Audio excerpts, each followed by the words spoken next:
Ma Bible au quotidien, le verset du jour. Jean chapitre 14, le verset 16, je cite.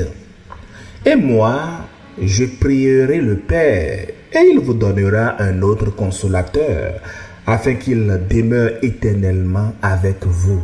Fin de citation, glorifiez le Seigneur. Alléluia, bien-aimés auditeurs et auditrices dans notre Seigneur Jésus-Christ. Nous sommes ici à Jérusalem la nuit du jeudi saint, bien sûr dans le contexte de notre verset. Et Jésus et ses 11 disciples, je dis 11 parce que par la trahison, Judas était déjà sorti, Jean 13, le verset 30. Donc Jésus et ses 11 disciples sont réunis dans la salle haute pour le dernier repas. Jésus vient de laver les pieds de ses disciples et il leur a annoncé sa trahison. Il leur a même parlé de son départ et les cœurs des apôtres en ce moment-là sont bouleversés. Jean 14, le verset 1. Bien-aimés, le chapitre 14 de Jean est la première partie d'un grand discours qu'on connaît, le discours testamentaire, ce que les érudits, les exégètes appellent même le discours d'adieu, qui s'est étendu de Jean 13 jusqu'à Jean 17. Et dans ce contexte, vous savez, chaque parole de Jésus a porté le poids d'un héritage qu'il a légué à ceux qu'il aime, à ses disciples, à ses apôtres, à nous tous aujourd'hui.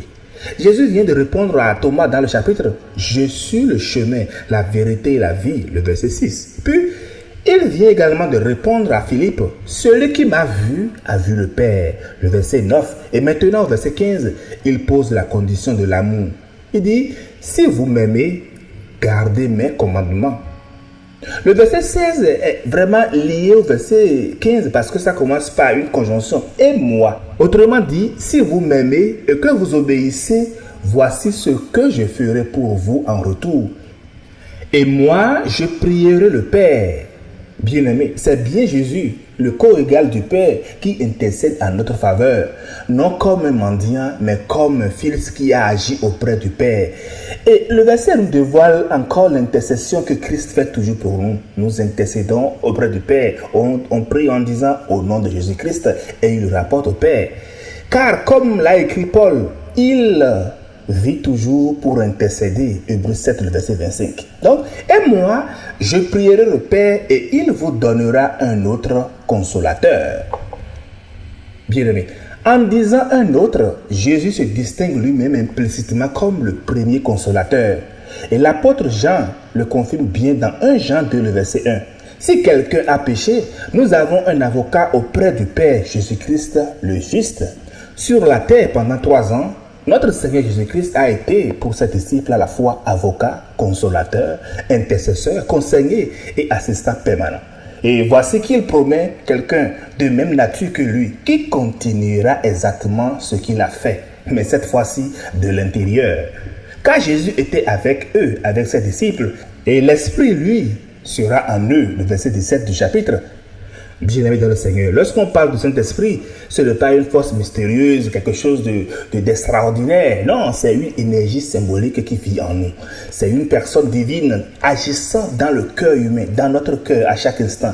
Lorsque nous voulons prendre des décisions éclairées et que nous demandons à l'Éternel, c'est le Saint-Esprit qui agit en nous. Il est la présence même de Dieu qui vient vivre en nous, le sceau intérieur là même qui assure que nous appartenons vraiment à notre Dieu.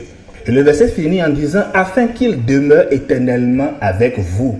Ce que Jésus dans sa chair ne pouvait pas faire, c'est-à-dire être en permanence avec chaque croyant à tout lieu et à tout instant, l'Esprit Saint le fait. Il ne part pas. Il ne vous quittera pas au lever du soleil. Je ne vous laisserai point orphelin, nous dit Jésus au verset 18. L'Esprit Saint est donc la garantie vivante de cette promesse. Bien-aimés. C'est d'ailleurs pourquoi Jésus dira plus loin, « Il vous est avantageux que je m'en aille », le verset 7 du chapitre 16.